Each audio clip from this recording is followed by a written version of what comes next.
नमस्कार, मैं हनुमान पूनिया और आप देख रहे हैं अपनी न्यूज़। पूरे देश के अंदर किसानों की तरफ से विरोध प्रदर्शन किया जा रहा है।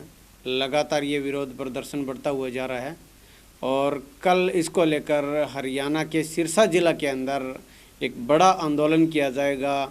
डिप्टी सीएम दुष्यंत चौटाला और कैबिनेट मंत्री चौधरी रणजीत सिंह के घर का घेराव, उनकी कोठी का घेराव किया जाएगा। इसको लेकर पूरे हरियाणा प्रदेश के अंदर किसान संगठनों की तरफ से गांव-गांव में जाकर अपील की जा रही है कि ज़्यादा से ज़्यादा किसान वहां पर एकत्रित हों और इसको लेकर हरियाणा के जो कलाकार जगत के लोग हैं वो भी इसमें अपना समर्थन दे रहे हैं। विभिन्न राजनीतिक पार्टियों के लोग भी अपनी तरफ से पूरा प्रयास कर रहे हैं कि ज़्यादा से ज़्यादा संख्या में यहाँ पर किसान पहुँचे।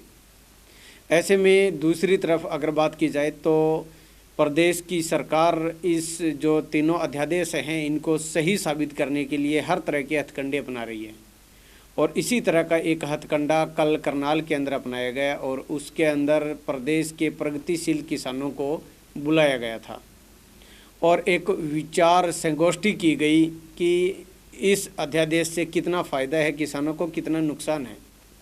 तो ऐसे में वहाँ पर पूरे प्रदेश के प्रगतिशील काफ़ी किसान वहाँ पहुँचे थे और उस संगोष्ठी का एक वीडियो अभी सोशल मीडिया पर आया है, काफ़ी ज़्यादा वायरल हो रहा है।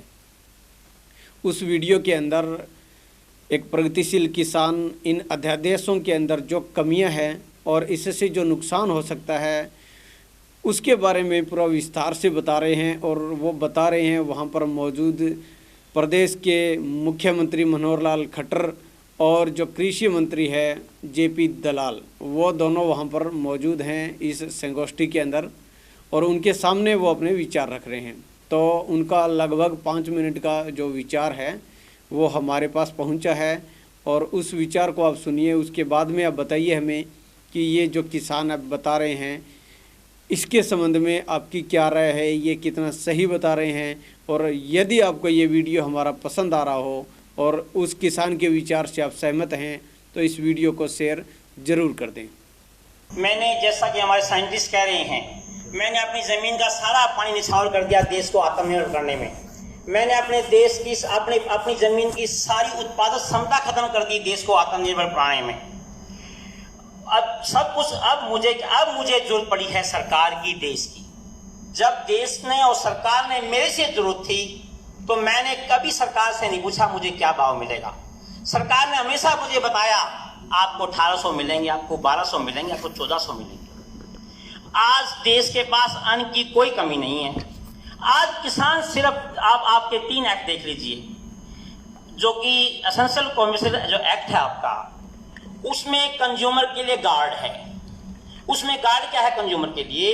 जब सीरियल क्रॉप की कोई भी समय में वैल्यू 50% बढ़ जाएगी तो सरकार इंटरफेयर करेगी। सब्जी और फ्रूट की वैल्यू अगर बढ़ जाएगी, थोड़ा पड़ा है, मैं रॉन्ग भी हो सकता हूं कुछ आंकड़ों में, अगर सब्जी, फ्रूट और वेजिटेबल, दूध, पानी आदि की वैल्यू 100% बढ़ जाएगी तो सरकार इंटरफेयर करेगी।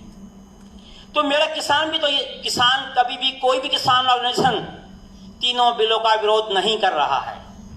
सिर्फ वो श्योरिटी मांग रहा है जो आपने कंज्यूमर को दी है। सिर्फ मैं वही मांग रहा हूं, अभी मुझे श्योरिटी दी जाए।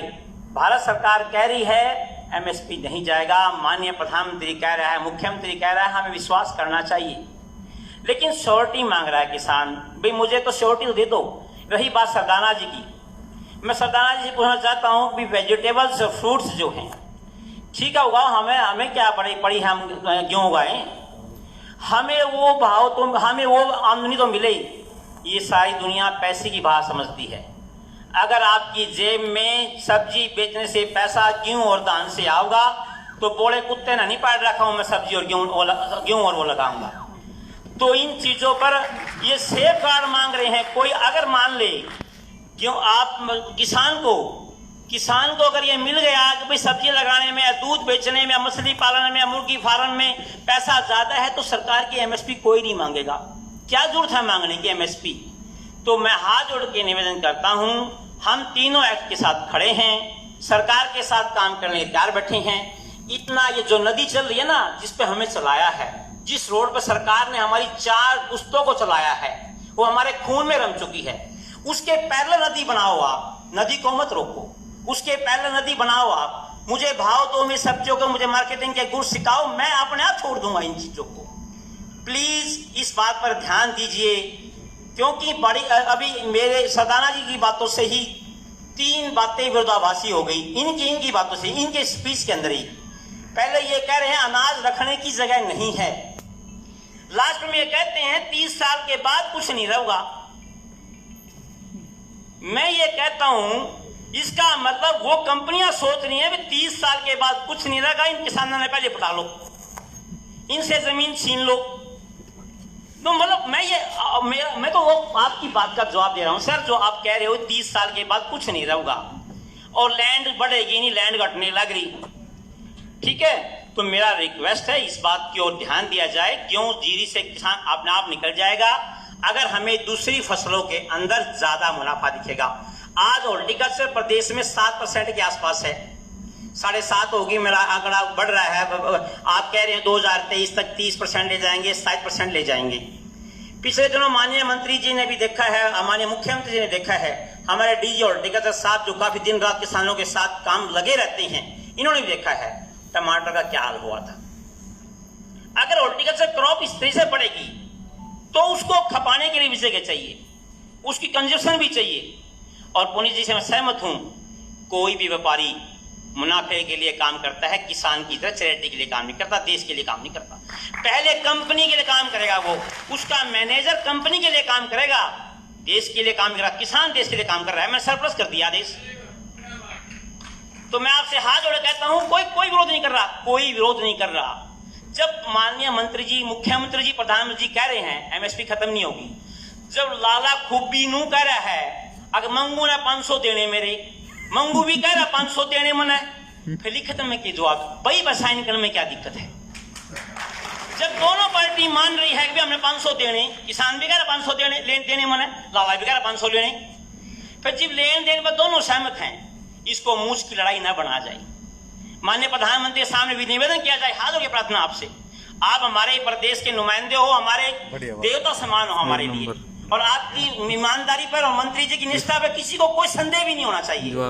लेकिन फिर भी ये बच्चे आपके, इनके मन में संशय है, संशय ये पक्की संशय है, ये झूठी संशय नहीं है, जो कि कॉर्पोरेट कभी किसी के देश की भलाई के काम करता, पहले कंपनी फिर देश, किसान के लिए पहले देश फिर अपना। धन्यवाद जी।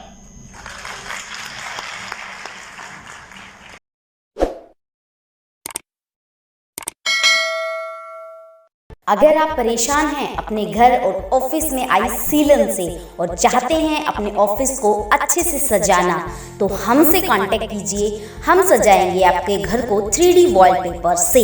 जी हाँ, और आपको दिलाएंगे हमेशा के लिए सीलन और पपड़ी से छुटकारा। तो उठाइए अपना फ़ोन और हमें डायल कीजिए नीचे दिए गए नंबर्स पे।